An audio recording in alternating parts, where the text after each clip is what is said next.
नमस्कार, मैं हूं शुभम कुमार और ये मेरा YouTube चैनल है nursing career classes.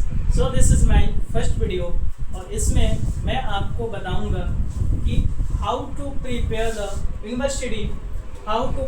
University exam in one night. एक रात में यूनिवर्सिटी पेपर की तैयारी कैसे करें। सो हम यहाँ पर देखेंगे, कोई बहुत ज़्यादा स्ट्रेस नहीं लेना है, परेशान नहीं होना है, यही सोचना है कि भाई पेपर को सोल्व कैसे करें, है ना। सो देखेंगे, मेरा टॉपिक है how to prepare the university exam in one night. So इसमें अगर देखेंगे, सो फर्स्ट पॉइंट है, इधर मैं कुछ हेडिंग बना के रखा हूँ, जैसे first page, questions number, heading, sub heading, flow chart, fulfil the page, solve the every questions, pattern of writing.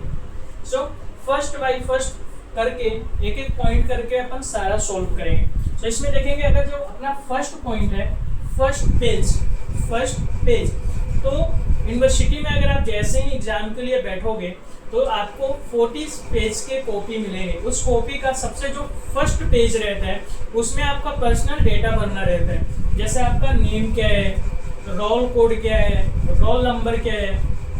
तो आपका ये फर्स्ट पेज ये बन, आपको सबसे सुरक्षित तरीके से आपको यही फुलफिल करना है, ये फर्स्ट पेज। अगर आपने बहुत कुछ लिखा और अगर इसमें आपने कुछ गलती किया है फर्स्ट पेज को फिलअप करने में, तो आपकी रिजल्ट जो है वो पेंडिंग में जा सकती है, आपको कोई फायदा नहीं। जो बहुत अच्छे से जो भी मेहनत किया है वो भी सबसे पहले ध्यान देंगे अपने फर्स्ट पेज को भरने में, फर्स्ट पेज को अच्छे से फिल करेंगे केयरफुल तरीके से। अगर आप इसमें जहाँ कोई भी गलती करते हैं, आप अपना नेम भरने में, रोल कोड भरने में, रोल नंबर फिलअप करने में, इनरोलमेंट नंबर फिलअप करने में, वैसे ही आपको कॉपी जो है पेंडिंग में चला जाएगा। तो आपको फर्स्ट पेज बहुत अच्छे से फुलफिल करना है। देन सेकंड पॉइंट जो है आपका क्वेश्चन नंबर। सेकंड पेज क्या है? Question number. अगर आप कोई भी अगर आप क्वेश्चन सॉल्व कर रहे हो, अगर मान लें कि अपन का ये पेज है कॉपी का, ये कॉपी का पेज है ना, तो क्वेश्चन नंबर, क्वेश्चन, ये फर्स्ट पेज का फ्रंट पेज आपने फुलफिल कर दिया। अब आप क्या कर रहे हैं, अब सेकंड जो स्टेप है, आप जा रहे हैं अपने क्वेश्चंस को सॉल्व करने। तो उसमें क्या है कि क्वेश्चन नंबर ये है फर्स्ट, क्वेश्चन नंबर ये है फर्स्ट। तो अपन को दिमाग में ये भी रखना है कि जो यूनिवर्सिटी के पेपर है, जितना ज़्यादा से ज़्यादा आप उस पेज को भरोगे, 40 पेज की कॉपी है, तो जितना ज़्यादा से ज़्यादा पेज को भरोगे उतना ज़्यादा परसेंटेज आप पाओगे। तो इसमें यह है कि हमें दिमाग में एनी टाइम, हर समय आपको दिमाग में ये रखना है कि हमें पेज तो भरनी है, क्योंकि यूनिवर्सिटी में पेज भरने का नंबर मिलता है। तो आपको हर समय दिमाग में ये रखना है कि हमें पेज भरना है। तो पेज भरने का तरीका क्या है कि जैसे क्वेश्चन नंबर आप मान लो कि 1 सॉल्व कर रहे हो, क्वेश्चन नंबर 1 सॉल्व कर रहे हो, तो आप यहाँ पर ये क्वेश्चन नंबर, ये मान लो पेज है आपका, कॉपी का ये क्या है, पेज है।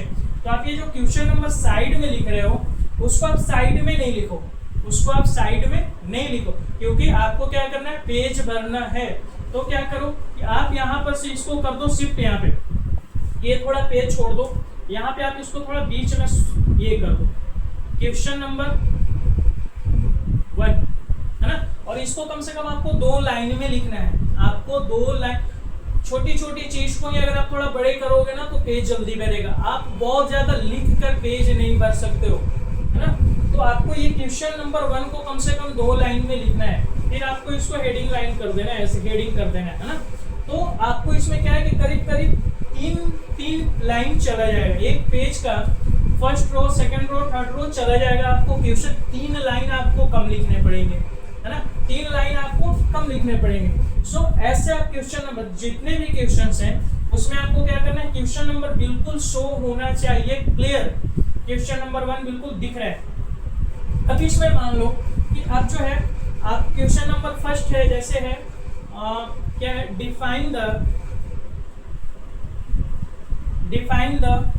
क्या, लर्निंग,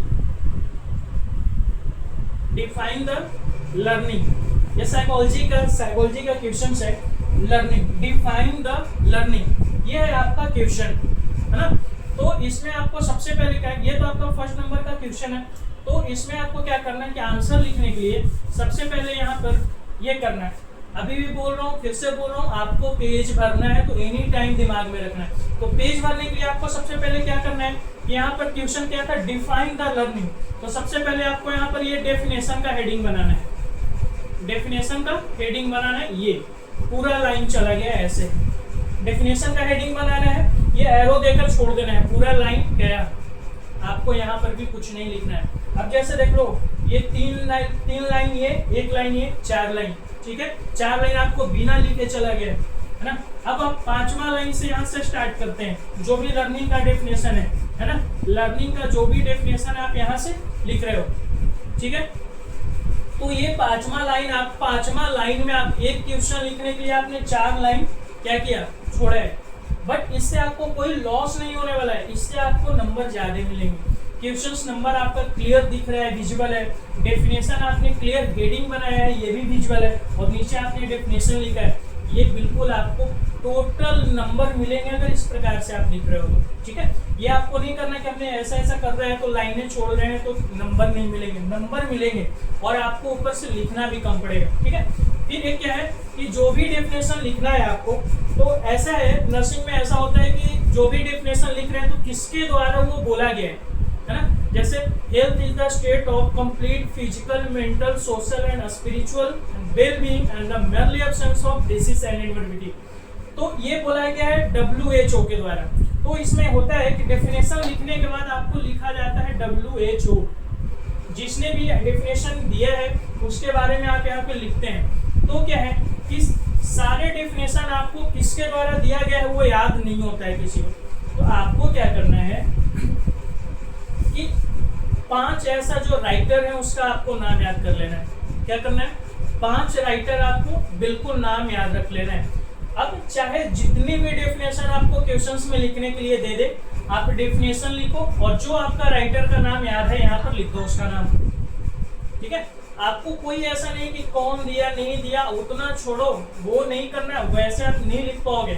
आपको 5 याद रखना है, और यहाँ पर डेफिनेशन के नीचे जैसे आपने यहाँ पर लर्निंग का डेफिनेशन लिखा, ये लर्निंग का डेफिनेशन हो गया, आप साइड में यहाँ पर लिखते हैं इसके द्वारा दिया गया है बाई WHO, ठीक है।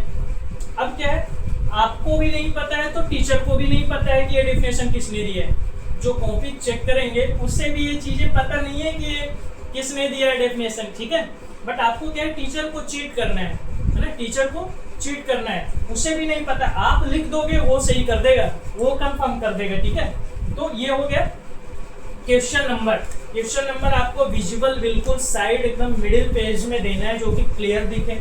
डेफिनेशन जो भी है क्वेश्चन टच करना है। देन क्या, हेडिंग एंड सब हेडिंग, 2 पॉइंट है यहाँ पर, हेडिंग और क्या, देख लीजिए यहाँ पे, ये 3rd पॉइंट है, हेडिंग और सब हेडिंग। हेडिंग लिखने से ये होता है कि अट्रैक्शन बढ़ती है आपकी कॉपी का। जैसे हेडिंग का कहने का मतलब ये है कि जैसे क्वेश्चन है, राइट द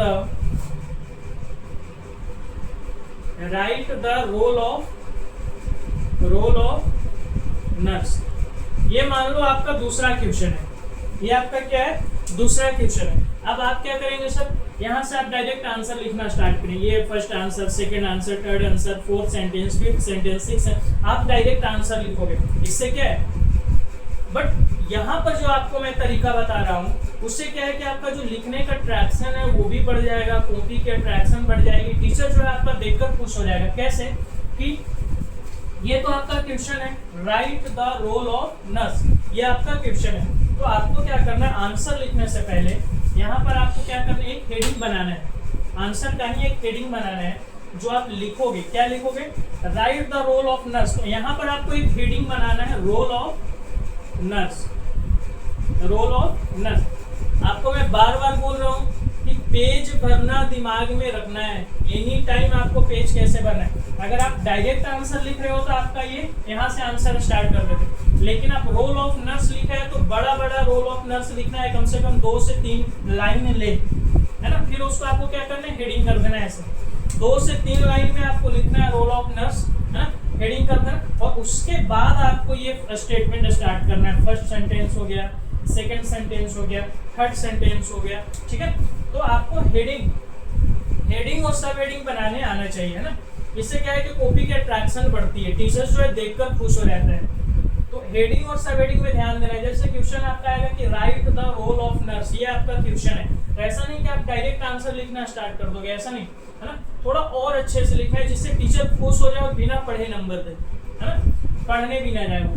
तो write the role of nurse ये आपका क्वेश्चन है, तो आंसर आपको कैसे लिखना है कि हेडिंग बनाना है आपको। यहाँ पर आंसर का क्या लिखना है, मेन हेडिंग क्या है, रोल ऑफ नर्स, इसमें मेन क्वेश्चन यही है, रोल ऑफ नर्स, है ना।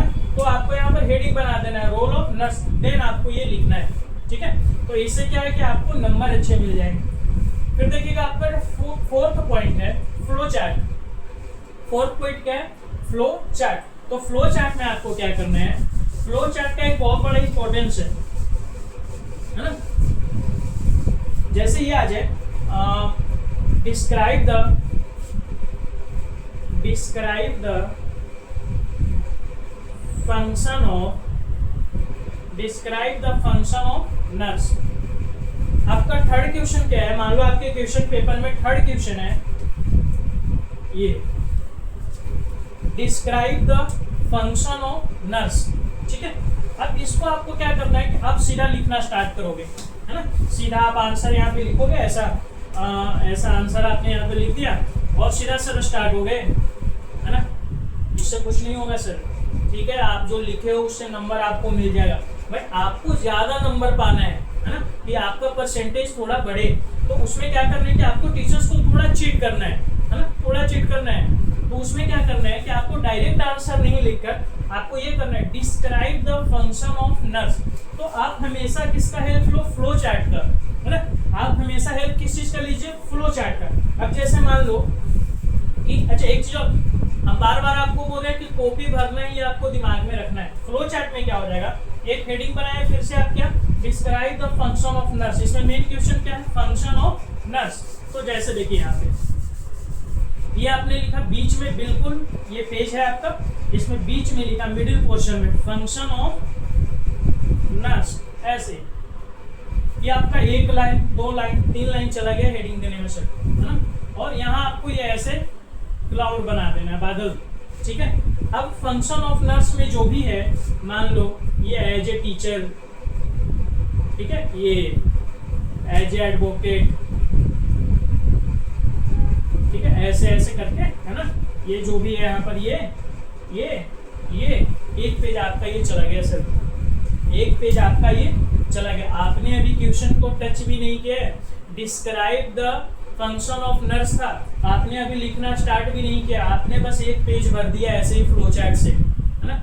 अब जो टीचर है जो कॉपी चेक करेंगे वो आपका क्या देखेंगे कि बच्चा जो है फ्लो चार्ट बनाया है ना, फ्लो चार्ट बनाया है, बढ़िया से लिखा है ना। तो आप जो डिस्क्राइब आप करोगे, ऐसे फ्लो चार्ट आपने आप बना लिया, उसके बाद आप क्या करोगे कि जो फर्स्ट पॉइंट लिखो, जैसे लिखो एज ए टीचर,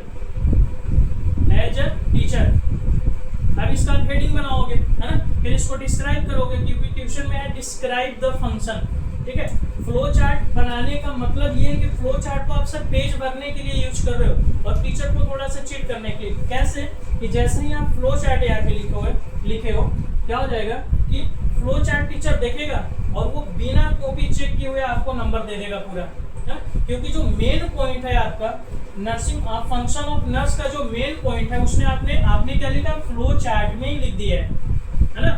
तो वो आगे पढ़ने नहीं जाएगा, आगे क्या करेगा, बस आपको टिक आउट कर देगा, ठीक है, और पूरे नंबर आपको मिल जाएंगे यहाँ पे, ठीक है।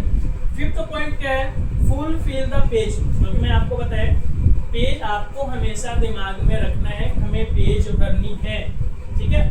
आप MP MSU से अगर पढ़ रहे हैं, यूनिवर्सिटी से, NSCB से, और आप नर्सिंग कर रहे हो या कोई भी मेडिकल कोर्सेज कर रहे हो, तो आप दिमाग में अपना लो, मान लो ऐसा दिमाग में बैठा लो कि आपको पेज भरना है। आप क्या लिख रहे हो, कितना सही लिख रहे हो, कितना पढ़कर आए हो, कितना गलत लिख रहे हो, डजंट मैटर।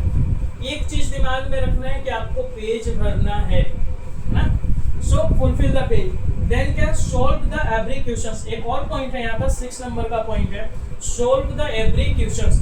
जितने भी क्वेश्चंस है आपके पेपर का, जितने भी क्वेश्चंस आपके पेपर में आए हैं, मान लो 14 क्वेश्चन आए हैं, तो आपको सारे क्वेश्चंस को टच करना है ना। ये कोई मतलब नहीं है कि आप मतलब ऐसा 5 लिखने में ही आपने पूरा टाइम दे दिया, बैक लग जाएगी पेपर में, आपने ऐसा नहीं कि आप बहुत अच्छे से पढ़ कर गए, आपको 6 क्वेश्चन में लिखने में आप बहुत अच्छा से लिखे 6 क्वेश्चन को और बाकी का क्वेश्चन छोड़ दिया आपने। बहुत अच्छे से लिखने के चक्कर में क्वेश्चन छूट जाते हैं। टाइम 3 घंटे ही है आपके पास, है ना। तो क्वेश्चंस आपको सारे टच करने, टाइम को हमेशा दिमाग में रखना है आपको, है ना। इतनी अंडरस्टैंडिंग आपको होनी चाहिए कि भाई टाइम तो हम इतनी तो कॉन्शियस है, आप यूनिवर्सिटी में आपने एडमिशन लिया है, कॉलेज में आपने पढ़ाई की है, एडमिशन लिया है, तो इतनी तो कॉन्शियस हो गया, टाइम आपको हमेशा दिमाग में रखना है ना। सो क्या करना है, सॉल्व द एवरी क्वेश्चंस, आपको सारे क्वेश्चंस को टच करना है, छोड़ना किसी को नहीं। इसमें आपको एक पॉइंट और है, एक पॉइंट और मैं आपको इसमें बताऊंगा सॉल्व द एवरी क्वेश्चंस में, कि आपको ऐसा नहीं सर कि 5 नंबर का क्वेश्चन है, अब मान लो कि क्वेश्चन नंबर है कोई 5 क्वेश्चन नंबर है 5 जो 10 नंबर का है। अब सर 10 नंबर सुनकर ना बच्चा स्ट्रेस ले लेता है, 10 नंबर मतलब बहुत ज्यादा लिखना है। अरे सर बहुत ज्यादा नहीं लिखना है, 10 नंबर है ना, तो मतलब आप किसी भी टॉपिक को थोड़ा थोड़ा थोड़ा थोड़ा थोड़ा थोड़ा करके उसको ए से लेकर के जेड तक उसके बारे में आपको बता देना है ना। तो 10 नंबर का है तो आप इसमें 4 से 5 पेज भी लिख रहे हो ना, 4 से 5 पेज भी लिख रहे हो, है ना, तो आपको नंबर इसमें मिल जाएंगे 10 नंबर। 5 को छोड़ो, 3 दूनी 6, 5 का मतलब समझ रहे हो ना, एक पेज तो 1 और 2, है ना, फिर दूसरा पेज 3 और 4, फिर तीसरा पेज 5 और 6, ऐसे, ठीक है। तो आप 5 पेज मतलब 2 से 2.5 पेज भी अगर आप लिख रहे हो ना ऐसा, तो आपको 10 नंबर पूरे मिलेंगे, ठीक है। बहुत ज्यादा स्ट्रेस लेने, 10 नंबर मतलब 10 पेज लिखने हैं सर, वो 10 दूनी 20 हो जाएगा, है ना। तो आपको बस 5 पेज लिखना है, मतलब कि 2 पेज, 2 का 2 साइड हो जाएगा ना, 4 और एक में और, एक में आधा आपको और लिखना है, तो 5 पेज हार्डली लिखना है आपको 10 नंबर के लिए, बहुत ज्यादा परेशान नहीं होना है, ठीक है। और एक सबसे जो इम्पोर्टेंट पॉइंट है, लास्ट पॉइंट है इसका, pattern of writing. Pattern of writing, questions लिखने का पैटर्न क्या होना चाहिए, है ना। तो इसमें ये थोड़ा हम अच्छे से देखेंगे। ये देखिए पैटर्न ऑफ राइटिंग में ये है कि मान लो आगे किसी चीज पे शॉर्ट नोट्स, ये क्वेश्चन है आपका, राइट द शॉर्ट नोट्स, है ना, ये शॉर्ट नोट्स है, ठीक है। क्वेश्चन इसमें ये है, शॉर्ट नोट्स आपको लिखना किस चीज पे है, स्टमक। स्टमक का मतलब क्या होता है, पेट होता है ना, तो आपको शॉर्ट नोट्स लिखना है स्टमक पे। अब इसका पैटर्न क्या है, शॉर्ट नोट्स लिखते कैसे, ठीक है, शॉर्ट नोट्स लिखते कैसे आना चाहिए, पैटर्न आना चाहिए, है ना। तो इसमें आपको सबसे पहले क्या करना है, इंट्रोडक्शन लिखना है। सबसे पहले क्या करना है, इंट्रोडक्शन। स्टमक मतलब शॉर्ट नोट्स का मतलब हो गया कि कोई आपको एक यूनिट दे दिया गया है। शॉर्ट नोट्स मतलब इस टॉपिक के बारे में आपको लिखना है, तो इस टॉपिक को आपको क्या मानना है, चैप्टर, यूनिट मान लेना है दिमाग में। और एक चैप्टर कैसे दिया रहता है, सबसे पहले उसका इंट्रोडक्शन होता है, देन उसका डेफिनेशन होता है, देन उसका टाइप्स होते हैं, ठीक है, इंपॉर्टेंस होते हैं, और भी जो मेन पॉइंट है उसमें दिया हुआ रहता है एक चैप्टर में, ठीक है। तो जैसे ये टॉपिक आपका क्या हो गया, स्टमक हो गया, है ना। तो इसमें सबसे पहले आपको फर्स्ट पॉइंट क्या बनाना है सर, इंट्रोडक्शन का। इंट्रोडक्शन में सर आपको क्लियर पॉइंट लिखना है, सुपरफिशियल पॉइंट, है ना। स्टमक सर ये क्या है, होलो मस्कुलर ऑर्गन है, ठीक है। और सर ये किस चीज का पार्ट है, ये अपने जीआईटी का पार्ट है, ठीक है। इसका स्ट्रक्चर ये है, ठीक है, इसका फंक्शन ये है, रिजर्वायर्स ऑफ फूड, है ना। तो ये थोड़ा थोड़ा थोड़ा थोड़ा मिलाकर लिख दो, तो ये क्या बन जाएगा, इंट्रोडक्शन। देन इसमें अपन सेकंड पॉइंट क्या बताएंगे सर, डेफिनेशन, ठीक है। तो अच्छा डेफिनेशन, अब सर इंट्रोडक्शन में से आपको मान लो कोई एग्जैक्ट डेफिनेशन स्टमक का याद नहीं आ रहा है, तो सर स्टमक का ही 2 लाइन यहाँ पे चिपका दो। स्टमक का इंट्रोडक्शन जो आपने लिखा वो आपको यहाँ पर 2 लाइन चिपका देना है, जैसे stomach is defined as the it is the organ of GIT and the function of reservoir of food, ठीक है। So this is called, last में आपको लगा देना है दिस इज कॉल्ड स्टमक, ठीक है। तो ऐसा बात बना सकते हैं यूनिवर्सिटी के पेपर में, नंबर मिलते हैं पूरे, ठीक है। तो ये थर्ड क्या होगा, डेफिनेशन। देन क्या होगा इसका टाइप्स नहीं आएगा, स्टमक का क्या टाइप्स आएगा, कोई टाइप्स नहीं आएगा, एक ही प्रकार का स्टमक होता है। ऐसा तो है नहीं कि किसी की बॉडी में 4-5 प्रकार का स्टमक होता है भाई, एक यहाँ है एब्डोमिनल कैविटी में, थोरेसिक कैविटी में भाई स्टमक है ना। फिर आप इंसान नहीं जानवर हो, है ना। जानवर की भी एक ही पेट होती है जहाँ तक। फिर मुझे ऐसा लगता है कि भाई आप इस प्लेनेट के इंसान नहीं हो, है ना, कोई और प्लेनेट से आए हो। जानवर का भी एक ही पेट होता है, ठीक है। तो ये हो गया क्या डेफिनेशन। देन फिर इसका आएगा पार्ट्स। तीसरा हेडिंग बनेगा, इसमें क्या बनेगा, पार्ट्स, ठीक है ना। पार्ट्स तो होते हैं स्टमक का, है ना। ऊपर का जो सबसे ऊपर का पार्ट होता है उसको अपन कार्डियक बोलते हैं, ठीक है। बीच का शायद ऐसा शायद ऊपर का फंडस बोलते हैं, भी मुझे दिमाग में नहीं आ रहा है। तो ये हो गया पार्ट्स। और देन फिर क्या इसका पार्ट्स हो गया। फिर इसका आप थोड़ा सा इसमें फंक्शन भी ऐड कर सकते हो, ठीक है ना। तो ये था आपका पैटर्न ऑफ राइटिंग, है ना। तो ये सारे पॉइंट्स को आपको ध्यान रखना है, ठीक है। ऐसे आप क्या कर सकते हैं, एक नाइट में अगर इस प्रकार से आप ये पैटर्न जान लो तो आपसे पेपर लिख कर आ सकते हैं और 80% आप गेन कर सकते हैं, ठीक है। सो ये था मेरा फर्स्ट क्लास और इसमें मैं ये बताया कि कैसे एक नाइट में यूनिवर्सिटी पेपर निकाल सकते हो, ठीक है। तो ये मेरा है सर यूट्यूब चैनल। अगर वीडियो अच्छा लगा हो तो आप लाइक करना, सब्सक्राइब करना और बेल आइकन को प्रेस करना, जिससे आपको सारी वीडियोज आपके पास मिल जाएंगे नर्सिंग का। Thank you so much.